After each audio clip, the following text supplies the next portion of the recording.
Welcome back sa aking YouTube channel. Para sa mga first time lang po na manood, please click mo na yan, Jeremy's TV, Manila. Anyway guys, wala nang pong bayad to, libre lang. Tulong mo na lang din sa kapwa mo. Alright? Thank you very much po. So topic natin po today's video, Happy 50th birthday, Boss Y, Yorme Isko Moreno. Sana po mapanood nito. So, tatlong bagay ang gusto kong i-wish kay Boss Y. Pero ngayon guys, dahil birthday nga niya, mamaya sasabihin ko yan, birthday niya, nag-celebrate siya. Siyempre, sa kanyang mga paborito. Wala nang iba, kundi mga senior citizen o yung ating mga lolo at lola na kung saan ay pinasyalan niya guys. Mamaya papakita natin yung video na kung saan mahal na mahal niya talaga yan. At dapat naman talagang mahalin guys yung mga senior dahil yan ang naging pundasyon ng ating mga pamilya. Kaya dapat alagaan at huwag pababayaan. So, ito na nga guys, itong si Yorme ay talagang mapagmahal sa senior. At talagang ang wish ko guys, ito, tatlo ang wish ko sa kanya.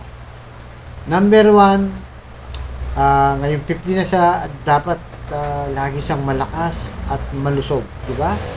Dahil siyempre, hindi naman po pwede nang maging mayor o mga leader natin ay mahina yung katawan, di ba? Hindi wala sa tamang pag-iisip, kailangan malusog din. Di ba? Pati yung kanyang kaisipan para makapag-isip na mas maganda pang serbisyo sa ating Maynila, di ba?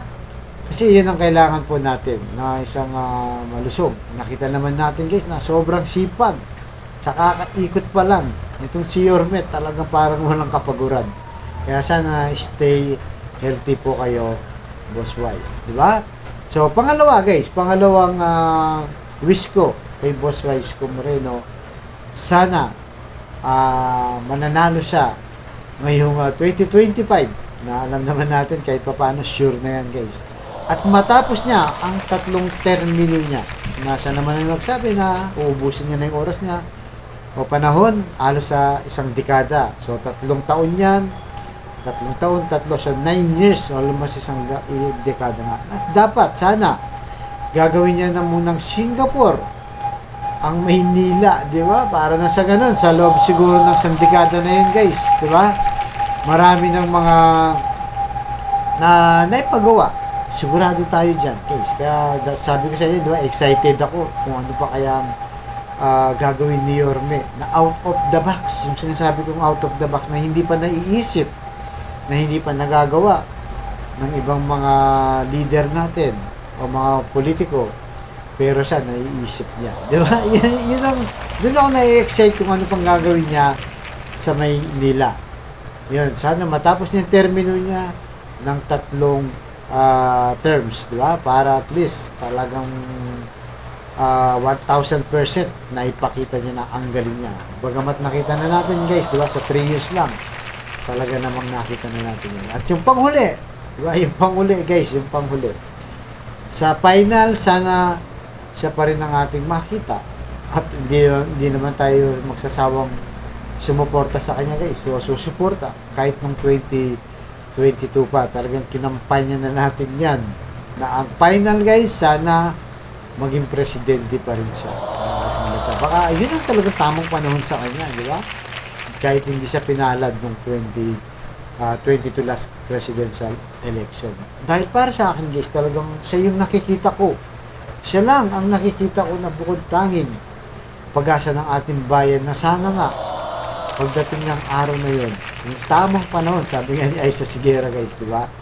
Pagdating ng tamang panahon, ay siya pa rin na magiging presidente natin. Kaya napaka-importante po yung pagsuporta natin sa kanya ngayon para maitawid natin sa 2025 dahil tuloy-tuloy na yun. I'm sure guys, I'm sure tuloy-tuloy na yun. At yun na nga, yung final, sana tawagin na natin sa Mr. President, di ba? Di ba? Mr. President Yorme Isko Moreno. Yun po ang aking talagang dasal sa aking puso, di ba? Na para, siyempre, hindi lang para sa bayan, ay sa Maynila, para sa bayan na rin yan. Diba? Kasi matagal na po tayong uhaw na naghahanap ng talagang leader. Marami nang pinagkatiwalaan, umasa ang taong bayan. Pero bigo pa rin. Dahil hanggang ngayon, hindi pa rin po tayo umuunlad. Dahil sa dami ng problema at walang political will para sa ating bayan. Kasi number one yan guys, pagka may political will, kagaya ni Yorme, ay naku, sigurado po, uunlad tayo. So, yun guys, hanggang dito na lamang po. Tuloy-tuloy lang po sana, please lang, like, share, and subscribe para mas marami pong makapanood. Para matalo natin yung mga trolls, mga fake news, ang paninira nila kay Yorme, kailangan natin yung matalo. Diba? Sabi nga ni Yorme, kailangan natin mabasa ng ulan para dumami na tayo ng dumami at matalo yung mga naninira sa kanya. Alright? So, mandito lamang po. Abangan niyo susunod ng vlog. Thank you very much. Pagpalay tayo ng kung may kapal. Manila, God first.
Happy birthday, Yorme Isko Moreno Domagoso! Ayan. At syempre ha, bago po muna natin marinig ang mensahe ni Yorme, alam niyo po Yorme na ang nanay at tatay natin ay naghanda po ng kanilang napakagandang number para daw po sa inyo. Ayan. Asa na po yung ating mga nanay at tatay na mga dancers natin, sir? Ayan na, o lapit na. Ayan, ang mga nanay at tatay. Ayan, ang tinatawag na LM Golden Dancers. O, ayan na. Huwag masyadong hataw.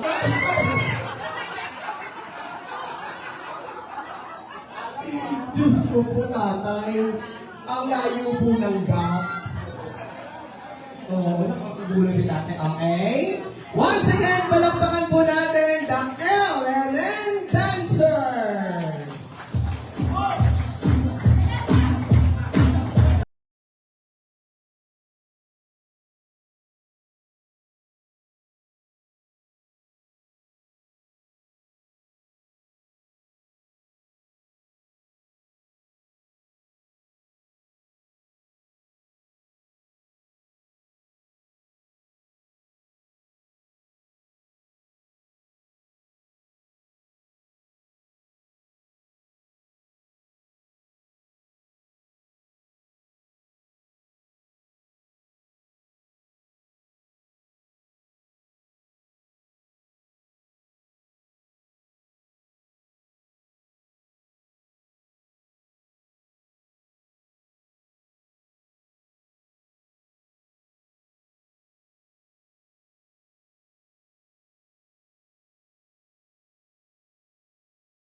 Hanap ko pa yung baga ko. Ang tutibay nyo. Oo. Araw-araw nyo ba ginagawa yun? Kaya naman pala, praktisado yung mga lolo't lola ko. Ha? May sumba kayo? Buti hindi kayo natutumba. Hi!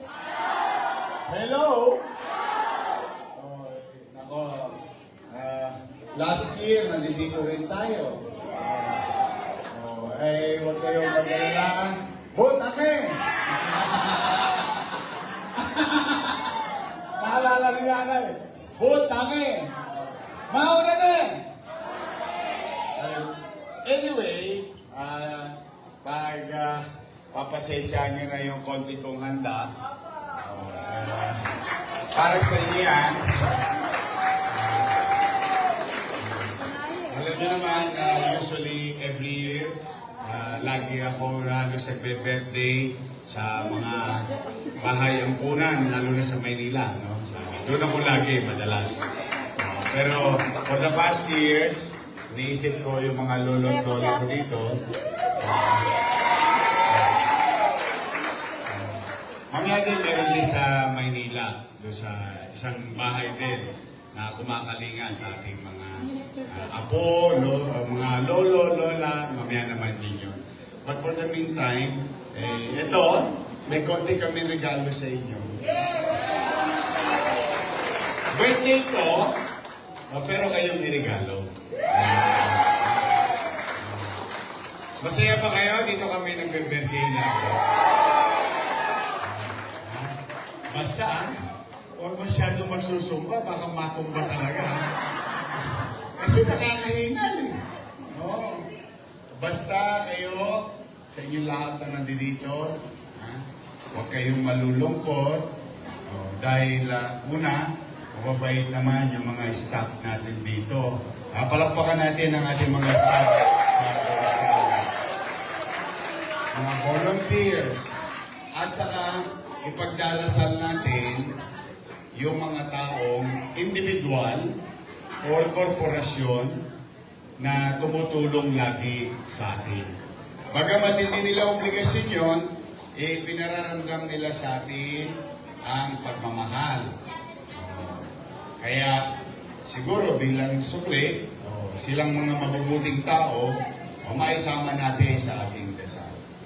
Okay naman mga nanay, tatay ko, lolo at lola ko na nandito. Basta mahal na mahal ko kayo. Huwag kayong malulungkot na wala na nagmamahal sa inyo. Ang dami nagmamahal sa inyo. Diba? Nandiyan na, tingnan nyo. Ito, tayo kayo. Kaya maganda, See? Kaya lagi, habang buhay may at saka lagi kayong mananalig sa Diyos na kayo ay mabigyan ng malusog na pangangatawan. Of all other things, no, na hinihingi natin sa Diyos. Yung malusog na pangangatawan, siguro mahalaga sa atin. Kami naman, basta kami, dito lang kami sa Gedli, sa Wakali, sa Nangka, sa Kodli. Nagmamahal sa inyo lahat. I love you. Huwag kayo magpakaulan, may bagyo, ha? Yung iba natin kasama, may sakit. Umalis na yung bagyo. Dahil dumating ako, ha? Hindi po ako si Kibuloy. Stop! Hindi po ako yun. Pero, hindi. Basta ganyan. Huwag tayong mawawala ng pag-asa. Butangin! Sige na lang, magbubutangin na ako. Pero magugustuhan niya yan, magagamit din niya. So muli, maraming salamat sa oras na pinagkaloob niyo sa akin. Sa birthday ko na ito. Loobin naman ng Diyos na bigyan ako ng malakas ang pangangatawan. Ganun pa rin, kung anong ginawa natin a few years ago, this year, sa mga darating pang araw. Kaya kayo, hahabaan ninyo ang buhay. Na-miss yung issue. Yung gatas, yung issue. Masarap ba? Sige, konti-tiis na lang. Nahawa ang Diyos. Mababalik na yan. Mag-ingat kayo. I love you. Thank you very much sa inyo lahat. Okay. Mayor, happy birthday. Nakaingit ko si Mayor nung nasa Channel 4 pa po ako sa program na Starliner, nasa auditing office ako. And then, kasama niya si Herman, Master Showman Herman Moreno. And then, after so many years, nagkahuli kami ng asawa ko, and then mga magulang ko nagpunta ng Amerika. So I was left at the house, I'm there at the penthouse ng bahay ng kapatid ko. So I was suffering severe depression. So I went to your office. I remember it's ko, sabi ko, I went to your office. Dahil nakita ko meron kang program na Rescue for the Homeless. Then, wala ka nun. And then yung security, ayaw ko pa sure, dahil naka-short pants lang ako. Sabi ko, okay, nakita ko ng secretary mo, bakit? Sabi ko, wala, sinabi ko kung ano, problema ko. Sabi niya, why not try? Magpasiptip lang muna doon sa mundo ng sa Dulihati ng Maynila. Kaya napunta po ako dito. That was 2021.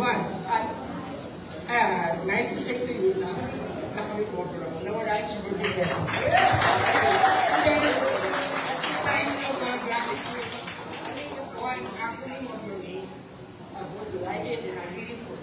Okay? Ito pa. Mayor Isko.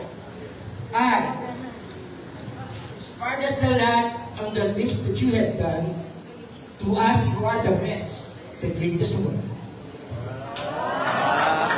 Yes, so good on doing the right things in many ways. You are so perfect, no one can ever replace.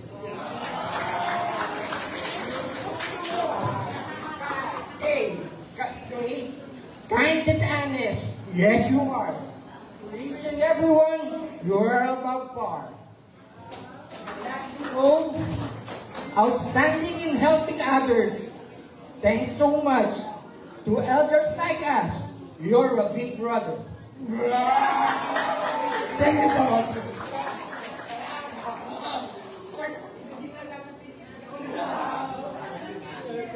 Thank you. Wala ka pa. Thank you. But more than anything else, I'm happy that this type of facility run and operated by the city government since time immemorial is doing its part and duties.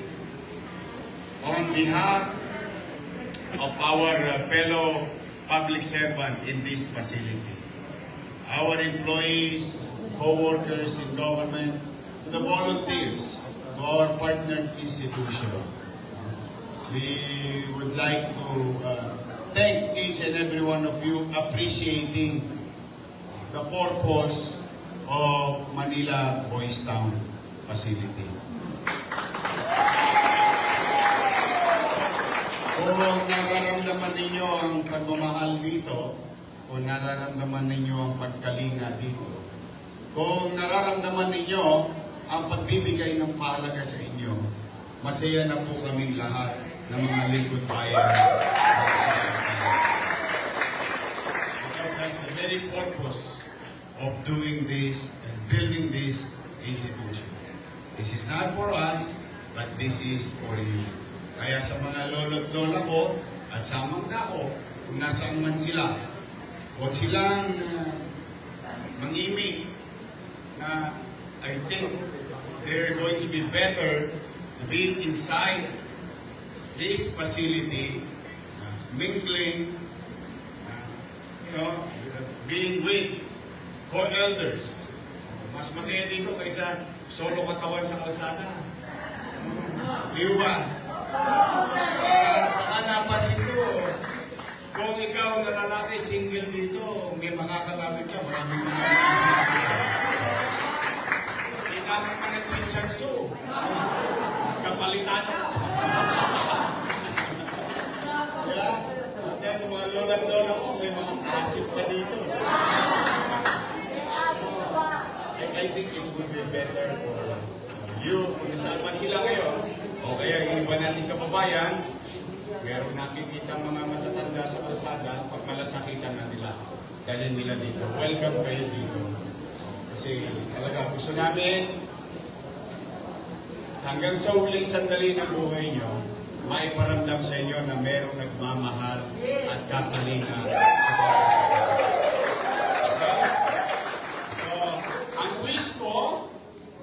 Ang wish ko ngayong birthday ko, good health sa inyong lahat. Kaya ko ng wish para sa inyong wish ko. Muli, maraming maraming salamat. Pagpalain kayo ng buong may kapal. Ayan. Yorme, meron lamang po din na magbibigay ng isang message po sa inyo. Ang isa po nating tatay na pinakamatagal na pong nag-i-stay dito po sa Luwalhati. Palakpakan po natin. In 24 years, si Tatay Lando. Thank you. Thank you for this Marino. Bago po ang lahat kayo, kagalang-galang at kapitan-higalang mayor namin at guwapo na naging mayor sa lahat dito sa Manila. Happy birthday! Ang dalangin namin sa iyo na sana ay huwag kang magbago sa amin at manatili ang iyong kalusugan at malayo sa mga kapahamakan. Sana hindi ka magbago sa amin. Alam namin na mahal mo kami at mahal ka namin. Kayong lahat na narito, nakasama niya, mahal namin kayo.